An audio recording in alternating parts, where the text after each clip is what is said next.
दोस्तों, बिहार की राजनीति का नाम आते ही एक दौर जरूर याद आता है। जंगल राज का दौर, वह समय जब लोग शाम ढलते ही घरों में कैद हो जाते थे। अपराधियों का खौफ गली गली फैला था और पुलिस से ज़्यादा सत्ता संरक्षित गुंडों का बोलबाला था। लेकिन कहानी यहीं खत्म नहीं होती। इस दौर में हुआ था भारत के सबसे बड़े घोटालों में से एक, चारा घोटाला, जिसने पूरे देश को हिला दिया। और जब बाकी राज विकास की दौड़ में आगे निकल रहे थे, तब बिहार क्यों पिछड़ गया। आज हम इसी सच को बेपर्दा करेंगे, फैक्ट्स और सबूतों के साथ। ये वीडियो किसी के पक्ष या विपक्ष में नहीं, बल्कि जनता तक सच पहुंचाने का प्रयास है। तो जुड़े रहिए हमारे साथ, क्योंकि हम खोलेंगे वो पन्ने जिसके बिना बिहार की राजनीति की पूरी तस्वीर अधूरी है। नमस्कार दोस्तों, स्वागत है आपका इंडिया डेली ब्रीफ पर। आज हम बात करेंगे बिहार की राजनीति के एक बड़े खिलाड़ी आरजेडी यानी राष्ट्रीय जनता दल के बारे में। आरजेडी के नाम पर अक्सर जंगल राज, भ्रष्टाचार और परिवारवाद जैसे शब्द क्यों जुड़े रहते हैं? क्या सच में आरजेडी ने बिहार को पीछे धकेला है? आइए जानते हैं आज के वीडियो में। बिहार की राजनीति में जब भी जंगल राज शब्द का जिक्र होता है तो सबसे पहला नाम आता है लालू प्रसाद यादव और उनकी पार्टी आरजेडी का। 1990 से 2005 तक का वह दौर जिसे लोग आज भी बिहार का काला अध्याय कहते हैं। लेकिन आखिर क्यों उस समय को जंगल राज कहा गया? आइए इस सच को विस्तार से समझते हैं। उस दौर में अपराध सिर्फ बढ़ा नहीं, बल्कि एक तरह से सिस्टम बन चुका था। अपहरण, लूट, हत्या और बलात्कार जैसे अपराध रोजाना की बात थी। किसी व्यापारी ने थोड़े पैसे कमाए तो उसे गुंडों की रंगदारी देनी पड़ती थी। डॉक्टर और इंजीनियर तक अगवा कर लिए जाते थे और फिरौती के लिए परिवार वालों से करोड़ों रुपए मांगे जाते थे। लोग कहते थे बिहार में अपहरण एक इंडस्ट्री बन चुका है। स्कूल और कॉलेज जाने वाले बच्चे तक को भी अगवा कर लिया जाता था। यहाँ तक कि शादी ब्याह में भी बारातियों को लूट लिया जाता था। आप सोचिए, जहाँ इंसान अपने घर से निकलने से डरने लगे, वो समाज कैसा होगा? यही था बिहार का हाल उस दौर में। अब सवाल उठता है कि पुलिस और प्रशासन कहाँ था? असलियत ये थी कि पुलिस पूरी तरह नेताओं के दबाव में काम करती थी। अपराधी सीधे सत्ता से जुड़े रहते थे, जिस वजह से उनके खिलाफ कार्रवाई करना लगभग नामुमकिन था। कानून व्यवस्था की हालत यह थी कि रात में लोग अपने घर से बाहर निकलने की हिम्मत नहीं जुटा पाते थे।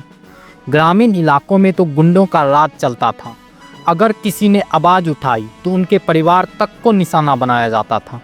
साफ शब्दों में कहें तो उस समय कानून का राज नहीं, बल्कि अपराधियों का राज चलता था। जंगल राज का सबसे बड़ा असर बिहार की अर्थव्यवस्था पे पड़ा।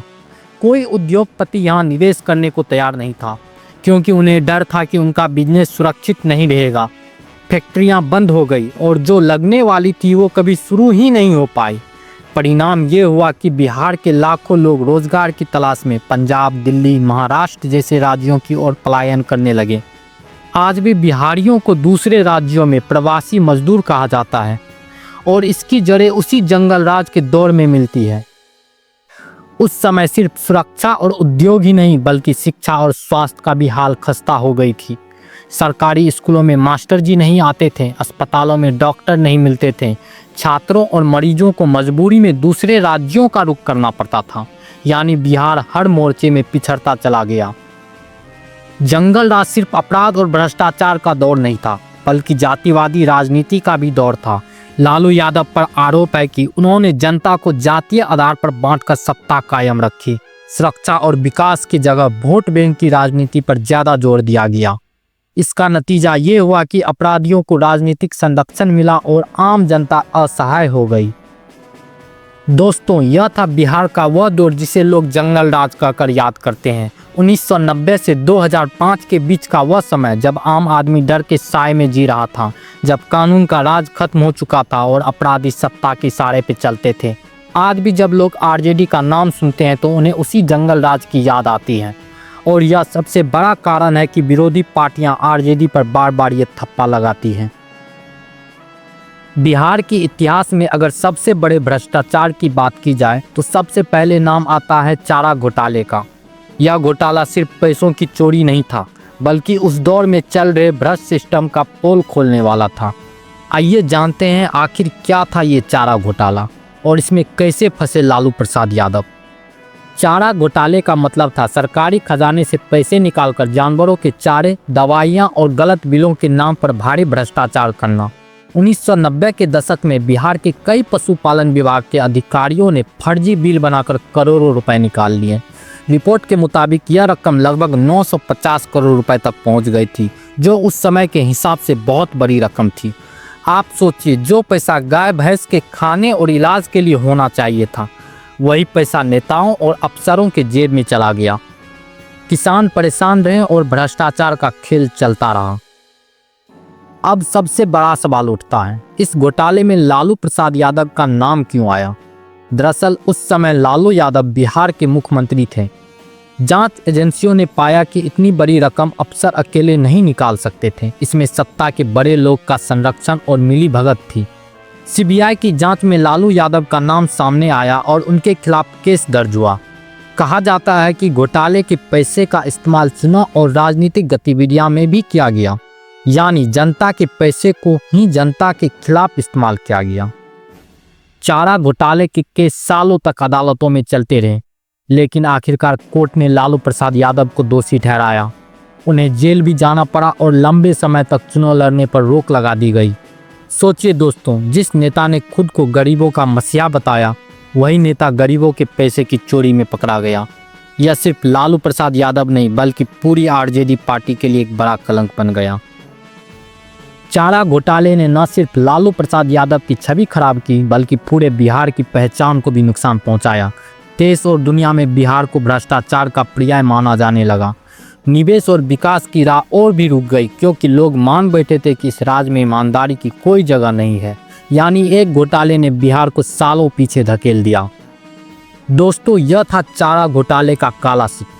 यह घोटाला हमें बताता है कि जब सत्ता का इस्तेमाल जनता की भलाई के बजाय भ्रष्टाचार के लिए किया जाए, तो उसका खामियाजा पूरे समाज को भुगतना पड़ता है। आज भी जब आरजेडी की बात होती है, तो लोगों को सबसे पहले जंगलराज और चारा घोटाले की याद आती है। और यही वजह है कि विरोधी पार्टियां कहती है आरजेडी का मतलब भ्रष्टाचार और अराजकता।